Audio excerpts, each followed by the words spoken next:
During a dinner with my parents, she said, "Your son is a sweetheart, but I'm still exploring my options," while holding my hand. I let go, stood up, and said we should leave while my parents watched her in shock. I drove her home without saying a word as she tried to explain herself. At her apartment door, I told her she was now free to explore and left. There's a quick note before the story starts. Please like and subscribe to the channel. We are heading toward 1,000 subscribers, and your support is very important. Now let's get on with the story. The dashboard clock glowed, showing 6:58 p.m., 2 minutes fast. I adjusted the bottle of Chardonnay on the passenger seat, my mom's favorite wine, and looked at Chloe. She was scrolling through her phone, the blue light painting her face in harsh angles. A thumbnail flashed video of some comedian. "Ready?" I asked. My voice sounded too loud in the silence of the car. "Yeah, totally," she said, without looking up. She tucked a strand of hair behind her ear. "Just let me finish this." I watched her for a second. She had been quiet and distracted all week. When I asked about it the day before, she just waved her hand. "Work stuff, Leo, you know how it is." I believed her. I always believed her. I had spent the afternoon cleaning my apartment, imagining a version of tonight where, after dessert, I'd bring up the idea of her moving in with me. I had all the logic organized. My place was bigger, closer to her job. It made financial sense. I practiced the speech in the shower. It's the logical next step. "Okay, let's go," she finally said, putting her phone in her bag with a sigh. She offered me a smile. It didn't reach her eyes. The walk to the front door felt normal.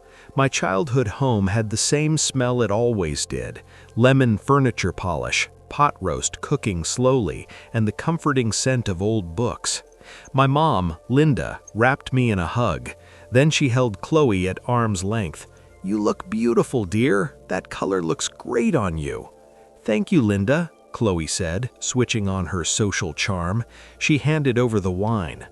My father, Robert, emerged from the kitchen, drying his hands on a dish towel. A firm handshake for me, a warm, one-armed hug for Chloe. "The maestro is almost finished. Have a seat."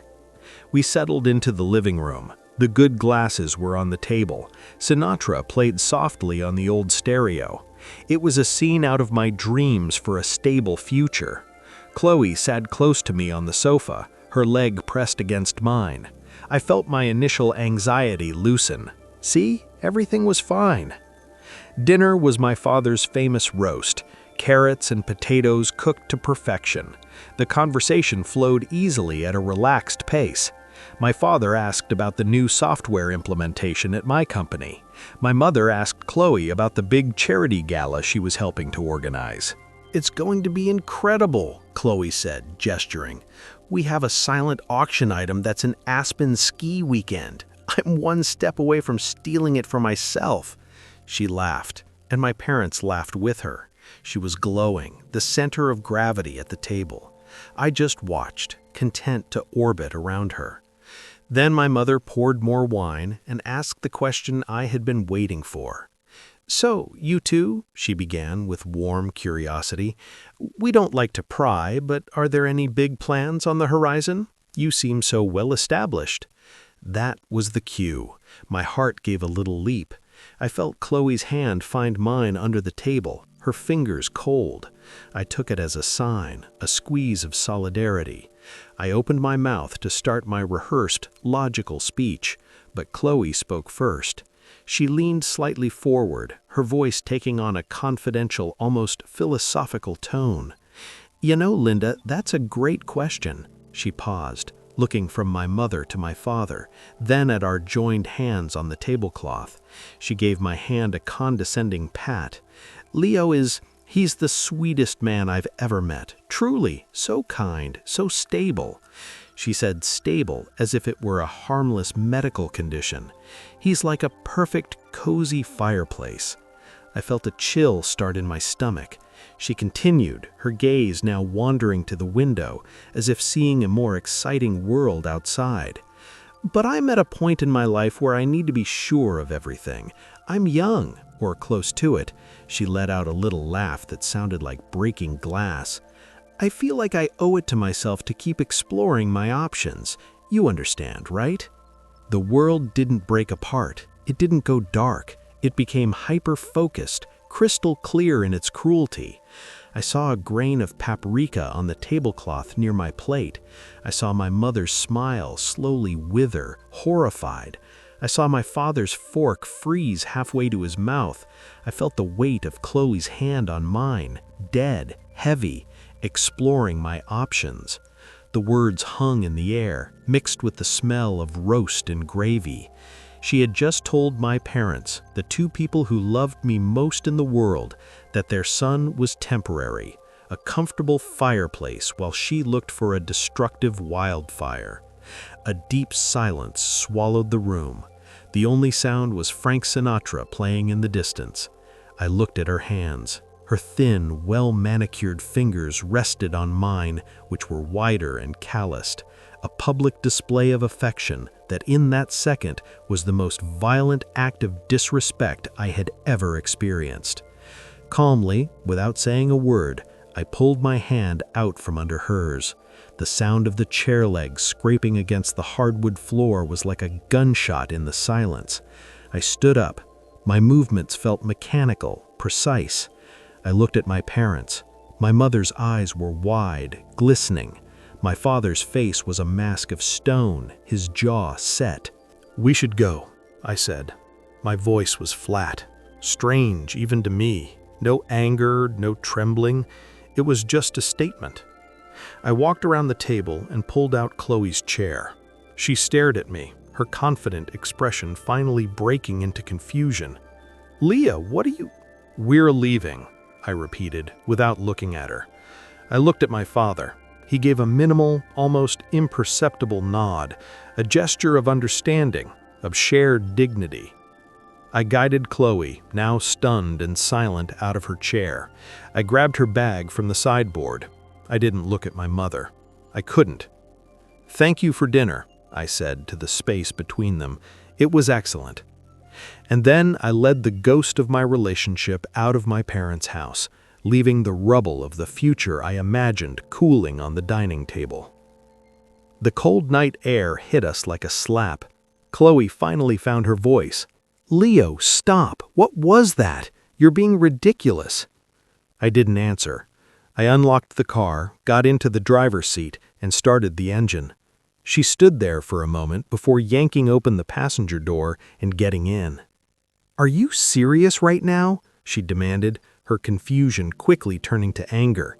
"You dragged me out of there because of one little comment." I pulled out of the driveway. The streets of my parents' neighborhood were dark and quiet. "It wasn't a little comment, Chloe," I said, my eyes on the road. My voice was still in that terrifyingly calm tone. "My God, you're so sensitive," she exploded, throwing her hands up. "I was just being honest with them. I was being real. Isn't that what you always say you want? Honesty?" "Honesty?" I repeated. It wasn't a question, just a word. It tasted like ash. "Yes, I was telling the truth. I love you, Leo, you know that. But love isn't always enough.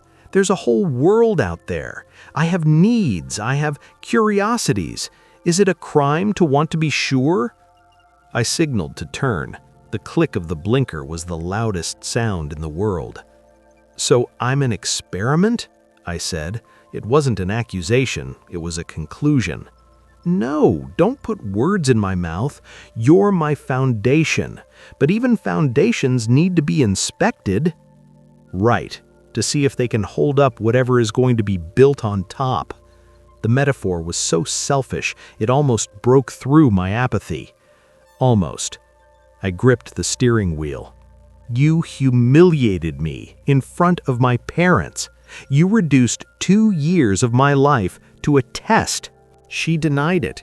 "You're overreacting. They adore me. They understood what I meant. You're just choosing to get hurt because you're afraid of anything that isn't your perfect, planned-out little life.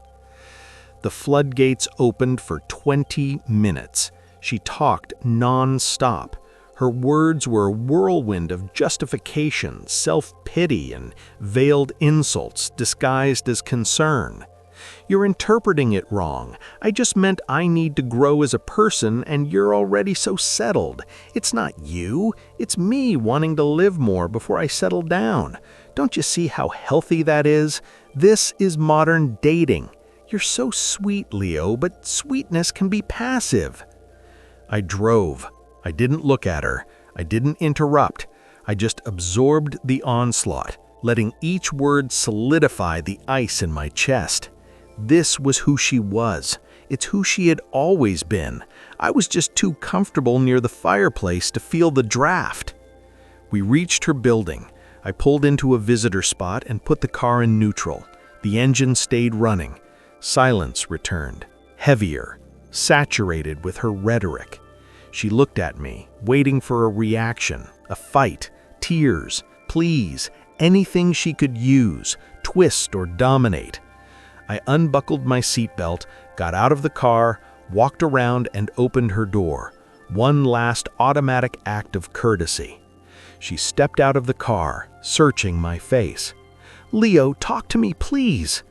I looked at her, then I really looked at the girl I thought I would build that logical future with. I felt nothing, not love, not hate, just a vast, empty clarity. She took a step toward me, reaching out to touch my arm. I took a deliberate step back, out of her reach. Her eyes widened. That was the first thing that actually seemed to scare her, my physical withdrawal, done with such calm and intent. I held her gaze. My voice came out low, definitive, completely clean of emotion. "You're free to explore now." I turned, got back in the car, and closed the door. In the rearview mirror, I saw her standing on the sidewalk, motionless, with one hand still slightly extended. I didn't wait to see if she would move. I drove away, and with every block, the weight inside the car diminished, until there was only me, the road, and a silence that was no longer filled by her excuses, but by a deep and growing peace. The silence in my apartment was different now. Before, it was passive, a space waiting for the sound of her key in the lock, her laugh, her critiques of my movies. Now it was active. It was mine. I didn't collapse. I didn't throw things around the house. I stood in the middle of the room, the same room where I had imagined us discussing floor plans, and I just breathed. The numbness was a cocoon. Inside it, something very quiet and very decisive was putting itself back together. My phone vibrated on the counter. "Mom," I answered. "Leo, my son, are you—" "I'm okay, Mom," I said, gently interrupting her. My voice sounded normal. It surprised me. "It's over." There was a pause on the other end, heavy with the silent anguish of a mother. "What she said at my table—" "I know," I said. "No, please, I just need to not talk about it right now." "All right," she whispered. "All right, we're here." I hung up. The next action was instinctive, surgical. I opened my phone and went to her contact, a photo of her laughing at the beach, a moment I now knew was just a scene in her ongoing exploration. I blocked the number. I opened Instagram, Facebook, Spotify, every digital link, blocked. I unfollowed. It took less than 3 minutes. I wasn't angry. I was decontaminating a space. The first night, I slept like a rock. On the second, I woke up at 3 a.m. The memory of her words in my parents' dining room ran in a cold, clear loop, not with pain, but with a sharp analytical lucidity. Exploring my options. I saw my father's frozen fork, my mother's destroyed smile. I let the humiliation wash through me. I didn't fight it. I observed it like a scientist studying a toxic sample. And then, when the dawn light began to gray through the blinds, it was over. The sample was cataloged. The feeling was spent. I didn't miss work. I went. I programmed, attended meetings, ate lunch at my desk. The world kept spinning. My hands knew the keyboard. My logic could still dismantle complex problems. That was a relief. The real work started after 5 p.m.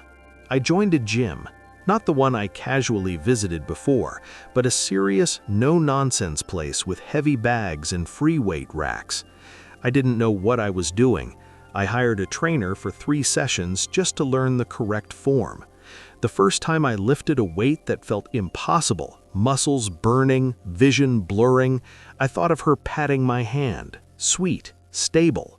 I locked the movement. The crash of the weights hitting the floor was the most satisfying sound I had heard in years. I told my friends in a group chat that Chloe and I had broken up. No drama, different paths, I wrote. They offered to go out to let me vent. Soon, I promised. Instead, I called James, an old college friend who had moved back to the city the year before. We had drifted apart. Over burgers and beers, we didn't talk about her. We talked about the terrible startup where he worked, the absurdity of modern marketing, and the new season of that sci-fi series we both liked. It was easy, it was drama-free, friendship without an audit. I signed up for an online certification course for a new programming framework.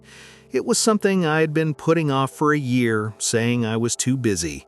Now my nights had a new structure. Gym, study, cook. I learned how to make pan-seared salmon with crispy skin. I perfected a daily cream sauce. I ate leaning against the kitchen island, listening to history podcasts. And the meal was perfect because I had made it for myself. Weeks turned into months. The season changed. The cold, sharp clarity of the betrayal softened into just a simple, unattractive fact of my history, like a scar you forget you have. I thought of her less and less. When I did, there was no heat. She was a person who made a choice. I was a person who accepted it. The first whisper of karma came on a rainy Tuesday. I was meeting James for coffee, and he was late. He arrived scrolling through his phone. "Sorry," he said, sliding into the booth. "I got sucked into the drama vortex." I raised an eyebrow, sipping my black coffee. "Mutual acquaintance," he said, choosing his words carefully. He knew I had blocked the entire constellation of her life. Apparently, Chloe's new thing is intense.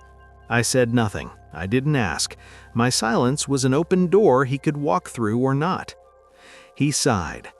"Guy named Jason, some kind of entrepreneur, sells, I don't know, imported flashlight batteries or something online, drives a leased Maserati, total vibe guy." I waited. "Seems he's the option she was exploring."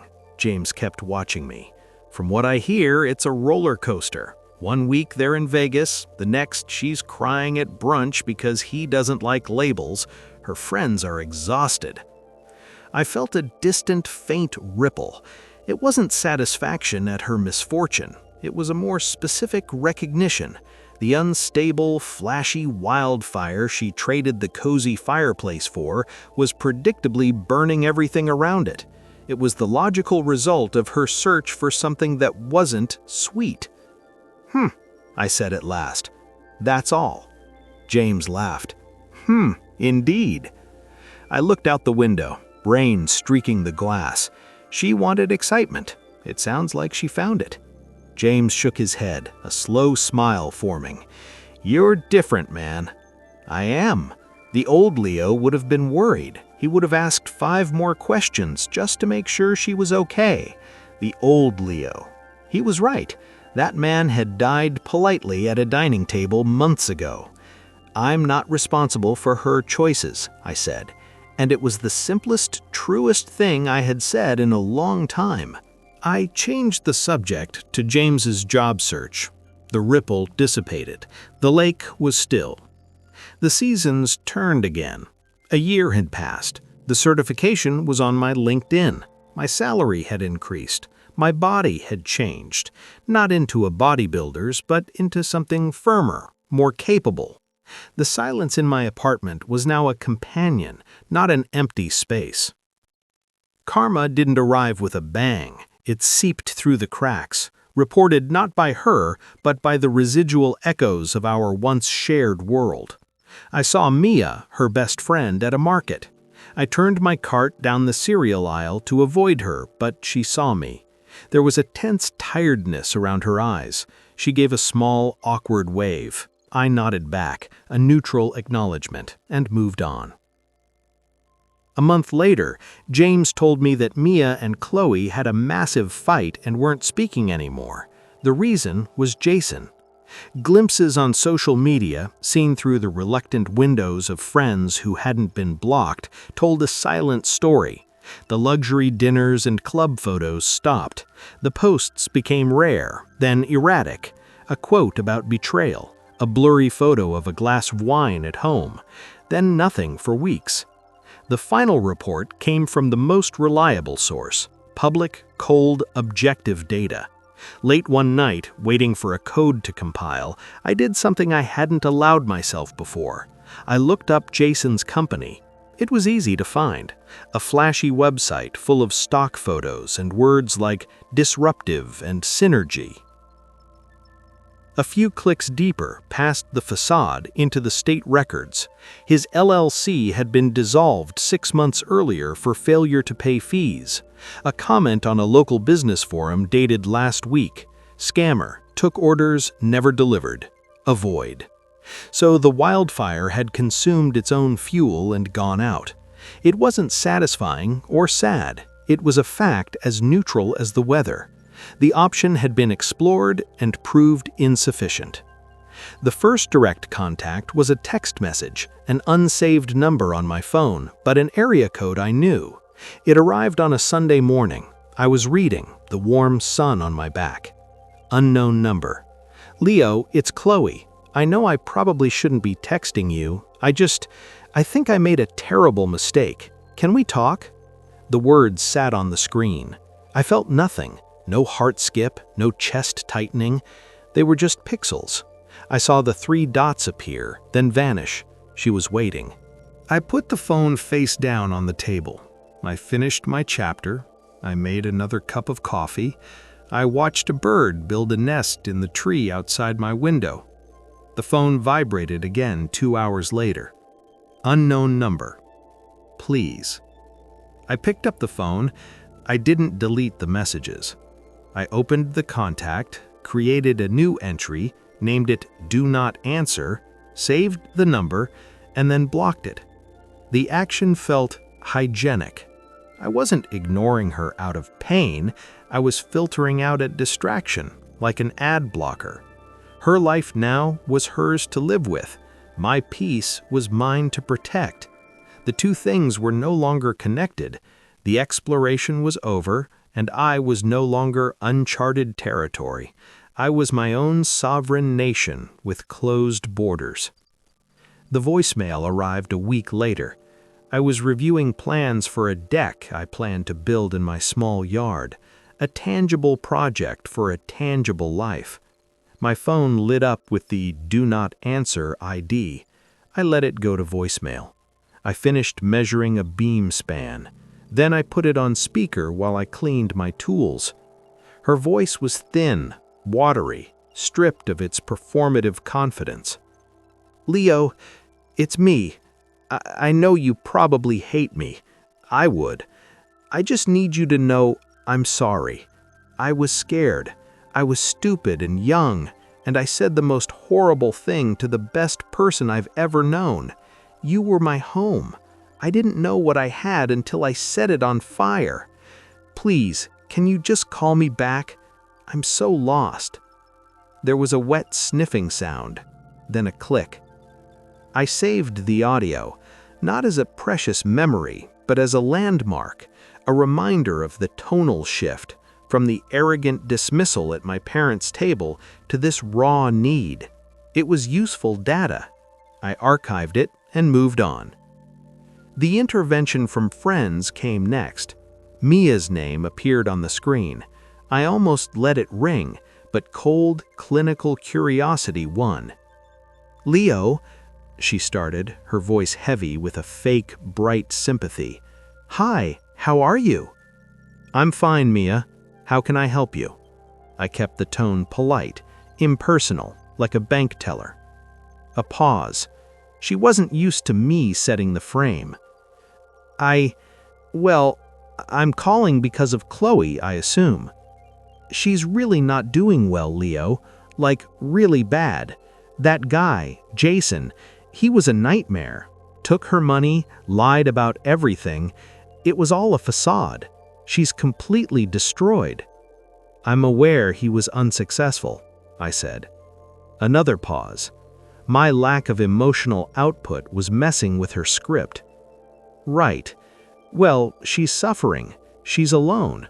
Her friends, a lot of us, are just tired of the drama, you know? She needs someone stable. I waited. "Look," Mia insisted, her voice hardening. "I know what she did was crap at that dinner, my God, but would it kill you to show a little compassion? Just talk to her. You guys were together for 2 years. Doesn't that mean anything to you?" I leaned back in my chair, looking at the city lights. "Mia, my compassion ran out a long time ago. I am not responsible for the consequences of her choices.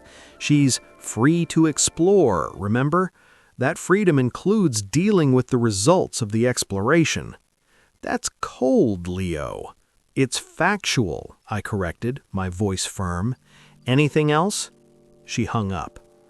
The messages started that night. They pulsed in the silence of my apartment. Small distress signals from a ship I was no longer aboard. "Do not answer." "Why won't you answer me? I said I was sorry." "Do not answer." "You were never this cruel. You've changed." "Do not answer." "Is this your revenge? Ignoring me while I fall apart?" I didn't block the new number. The messages were like weather reports from a hurricane that had already passed me. I read them with detached interest. The subtext was clear. Her pain was now my moral failing. The end came on a Thursday night. I was preparing vegetables, the knife following a steady rhythm on the cutting board, when the building's intercom rang. I ignored it. It rang again, long and insistent, then a third time in a frantic staccato. I let out a sigh, not of irritation, but of slight inconvenience. I wiped my hands, went to the intercom, and pressed the button without speaking.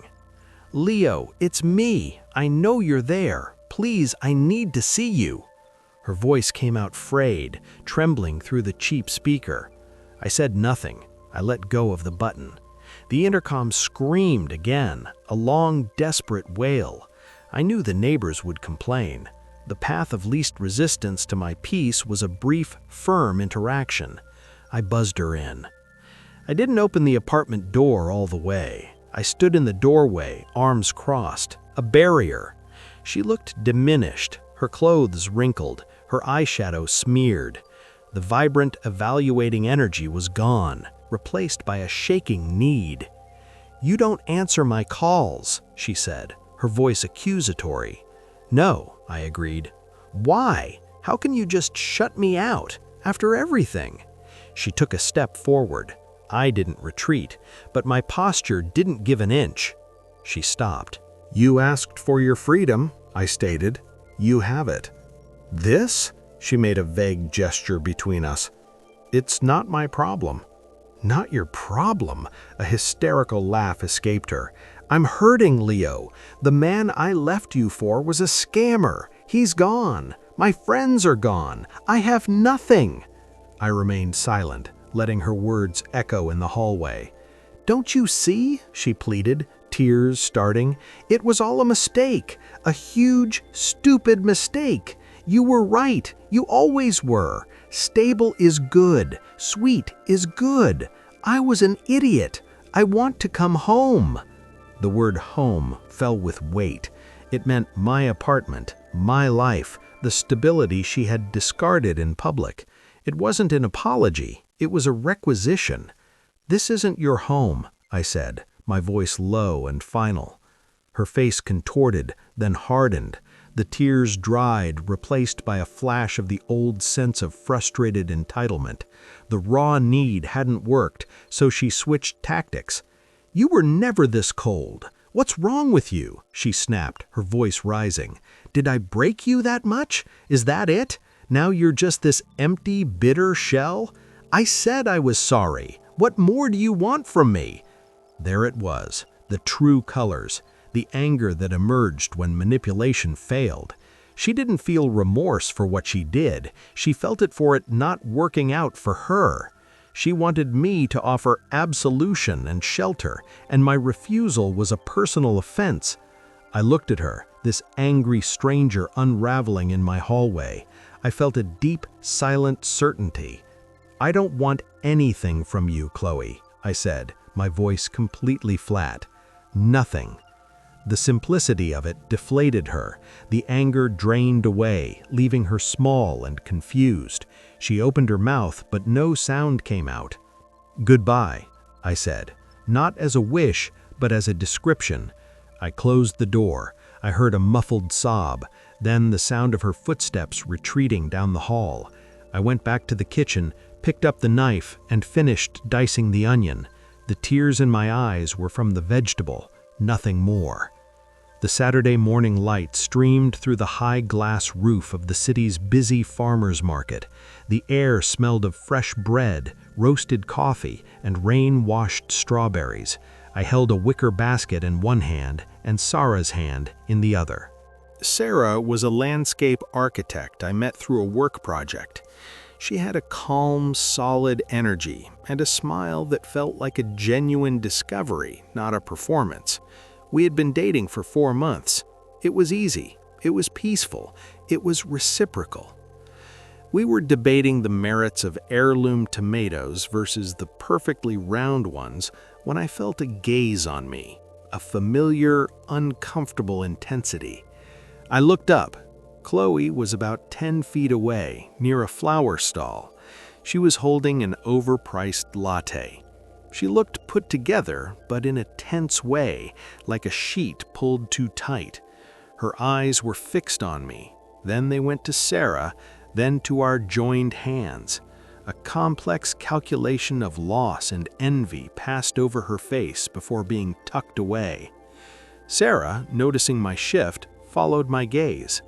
"Friend of yours?" she asked, her voice quiet.